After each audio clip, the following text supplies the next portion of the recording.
Une vérité révélée par une enfant. Le grand domaine familial des Wexford se dressait comme un palais sur la colline, ses piliers de marbre blanc scintillant sous le soleil matinal. À l'intérieur, des lustres en cristal projetaient des éclats de lumière dans des couloirs ornés d'accents dorés, symbole d'une richesse colossale. Jonathan Wexford, un millionnaire autodidacte de 42 ans, ajustait sa cravate bleu marine devant un miroir ancien. Chaque détail de son apparence, costume taillé sur mesure, cheveux impeccablement coiffés, reflétait une vie méticuleusement orchestrée.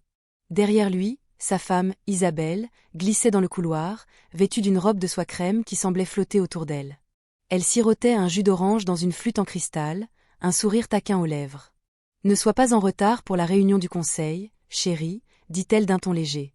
Tu sais qu'il panique sans toi. » Jonathan esquissa un sourire, mais son regard s'attarda sur elle. Ces derniers temps, une ombre de distance voilait sa voix. La manière dont elle détournait les yeux lorsqu'elle répondait au téléphone, ces appels qu'elle prenait à voix basse dans une autre pièce. Quelque chose clochait. Il chassa cette pensée, attrapa sa mallette en cuir et se dirigea vers la porte latérale réservée à ses allées et venues. Mais en franchissant l'arche de pierre, il s'arrêta net. Une petite silhouette se tenait là, à l'ombre des colonnes, près de l'entrée des domestiques. Une fillette, pas plus de 6 ans, la peau noire, vêtue d'une robe grise délavée et d'un tablier blanc en lambeaux. Un tissu poussiéreux enroulait ses cheveux tressés, et ses pieds nus s'enfonçaient dans la pierre froide. Dans ses mains, elle serrait un seau en métal cabossé, non pas pour mendier, mais comme un ancrage, un objet qui semblait lui donner une raison d'être là. La gouvernante, Madame Claire, ouvrit la porte avant que Jonathan ne puisse parler. Elle se montre de temps en temps, murmura-t-elle avec une pointe de compassion. Une sans-abri du quartier. Elle ne fait rien de mal. Elle doit avoir faim. Mais la fillette ne regardait pas la gouvernante. Ses yeux, grands et profonds, étaient fixés sur Jonathan.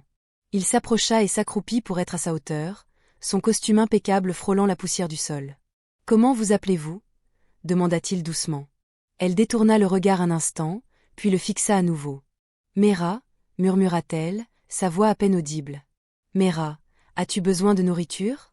De l'aide » Elle secoua la tête, ses petites mains serrant le seau plus fort.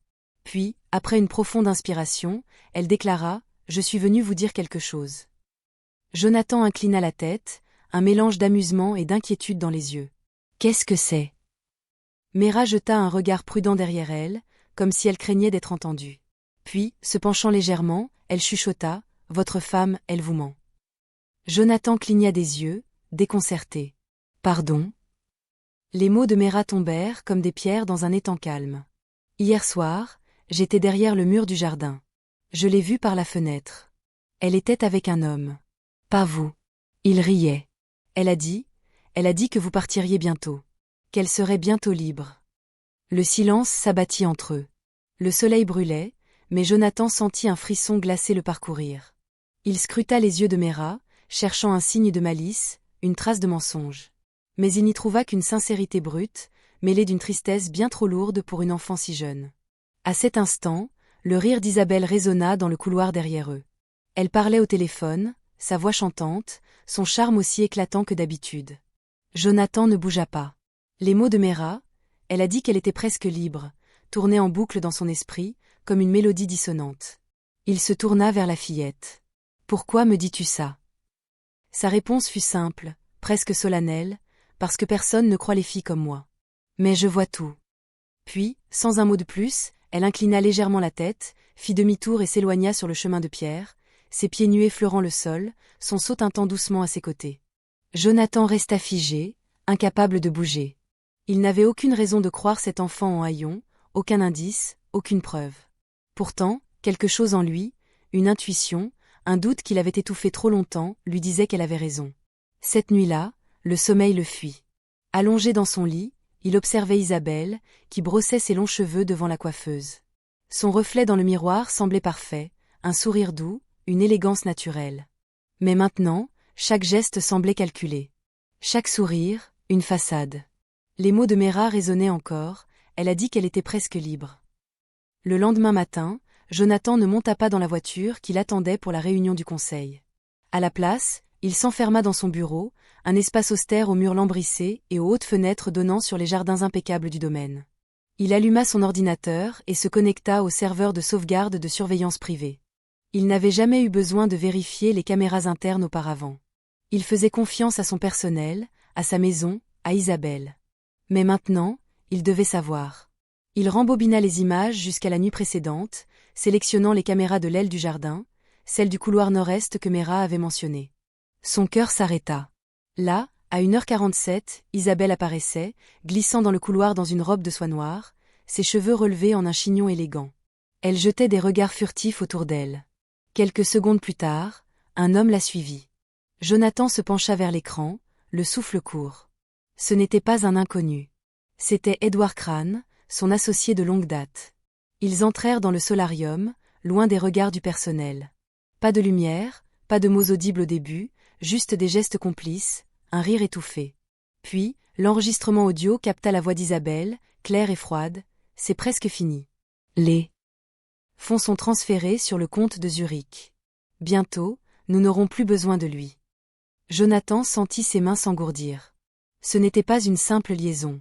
Isabelle et Édouard tramaient un plan pour le dépouiller de sa fortune, pour le trahir de la manière la plus calculée. Les heures qui suivirent furent un tourbillon d'actions. Il annula ses rendez-vous, appela son avocat et ordonna le gel immédiat de tous ses comptes. Son équipe informatique passa au crible les traces numériques d'Isabelle. Transferts bancaires douteux, contrats falsifiés, signatures imitées. À chaque nouvelle découverte, la vérité devenait plus accablante. Isabelle avait orchestré un plan pour prendre le contrôle de la fondation familiale. Et elle aurait réussi, sans Mera. Ce soir-là, lorsqu'Isabelle rentra d'un déjeuner en ville, elle trouva Jonathan debout à l'entrée du grand hall, un dossier épais à la main. Son visage était impassible, mais ses yeux brûlaient d'une colère contenue. Il ne cria pas, ne posa pas de questions.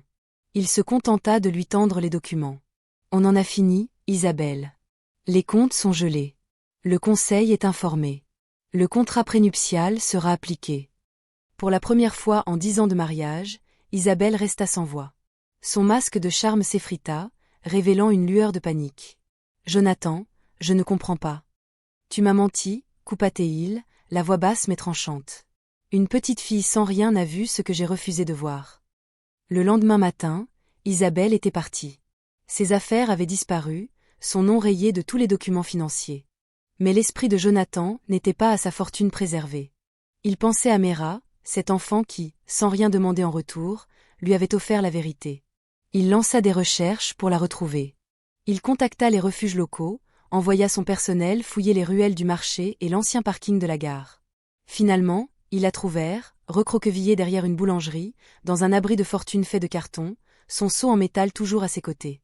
Elle leva des yeux méfiants lorsque la voiture noire s'arrêta devant elle. La portière s'ouvrit, et Jonathan descendit. Sans mallette, sans costume impeccable, juste un homme brisé par la vérité et reconnaissant envers celle qui la lui avait apportée. Il s'agenouilla à ses côtés, croisant son regard. « Tu m'as sauvée, Mera », dit-il simplement. Elle ne répondit pas, ses yeux scrutant les siens, comme si elle cherchait à comprendre ses intentions. Jonathan sortit alors un petit collier en or de sa poche, gravé d'un seul mot, « vérité ».